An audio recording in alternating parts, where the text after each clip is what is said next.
Mr. Markowitz has been an advocate for Brooklyn's economic, social, and cultural interests while initiating and promoting efforts to improve Brooklynites' quality of life.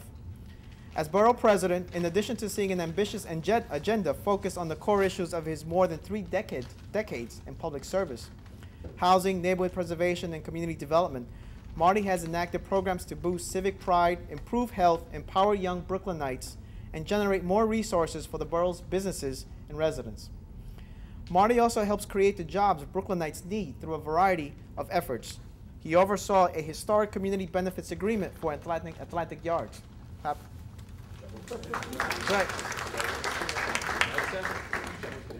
Guaranteeing that the majority of the new jobs generated by the project will go to Brooklynites who need them most, including residents of the nearby public housing complex. Marty has been a tireless advocate for bringing the cruise ship industry to Brooklyn to create new jobs and introduce thousands of visitors to Brooklyn.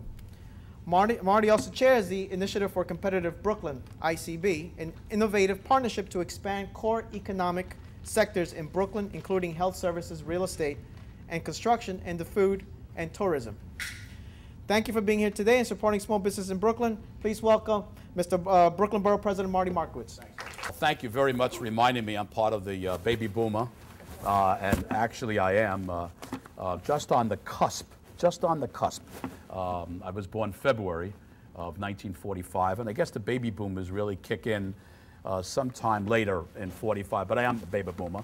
And by the way, we've got the biggest portion of income, that disposable income, it's the baby boomer era. So all of those of you that are baby boomer wannabes, that's the group that you ought to be focusing in on. I really mean it. Also, I had the pleasure of meeting at the mayor's home last week. He invited me to dinner with a number of other people, and among them was the nominee, President Obama's nominee for the Supreme Court. And that was my first time meeting her. And although she's from the Bronx, I adopted her immediately. And I made her an honorary Brooklynite. Hey, and that's before we knew that she was going to get the actual nomination. So I thank you very much, and Brooklyn Business Center in St. Nick's. See Michael here. Thank you for the great work that you always do. I have to tell you, we just mentioned that the future, how to communicate with people, is on that screen on the telephone or Blackberries. I'm finding, and this is a criticism now, that more and more meetings I go to, that people that are addicted to this no longer look up in the face of anybody. Their head is mostly down at conferences, at meetings. In fact, some of you may know I even run concerts in Brooklyn. And increasingly, instead of listening to the entertainers on stage, a good part of the audience got their faces looking on the screen.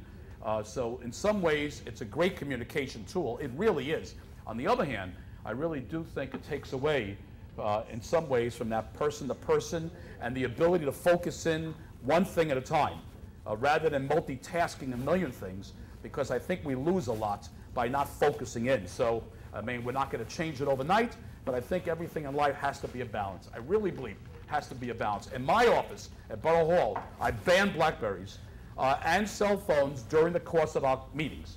I will not allow any staff member to bring in a BlackBerry. There's nothing that important that can't wait after the meeting is over. That's my opinion. Call me old-fashioned if you will, but I got a hunch it's the right thing. But you're right. The president was brilliant in communicating that way, and that certainly is the future. But everything comes around. When you get to be old enough, everything comes around, and everything will moderate, so we'll be all right. Let me thank Echoventions for hosting this event, and of course Seth Pinsky, who represents the new generation, president of the New York City Economic Development Corporation, and I'm proud to say a Brooklynite, for his outstanding leadership of EDC. It's been a pleasure to work with him since the mayor appointed him. Funny, Mayor Bloomberg, some of his best appointments are Brooklynites. And I'm not saying it because I'm Brooklyn Borough President. You'd expect me to say it. But the truth of the matter is it's true. It really is. And Seth, you represent the best of it. You really do. I understand that we have guests outside of Brooklyn. So let me say that you may not know that recently I declared Brooklyn a republic. We were a city, and we lost that in the great mistake of 1898, when there were no voting monitors in New York, and by 300 some odd votes, Brooklynites voted to become part of a new consolidated city with the other city across the river. I'm sure if there were voting monitors, we never would have passed. But the truth is, so we were a city, then we became a borough, and now I said we're a republic. Our diversity makes us more than a mere borough.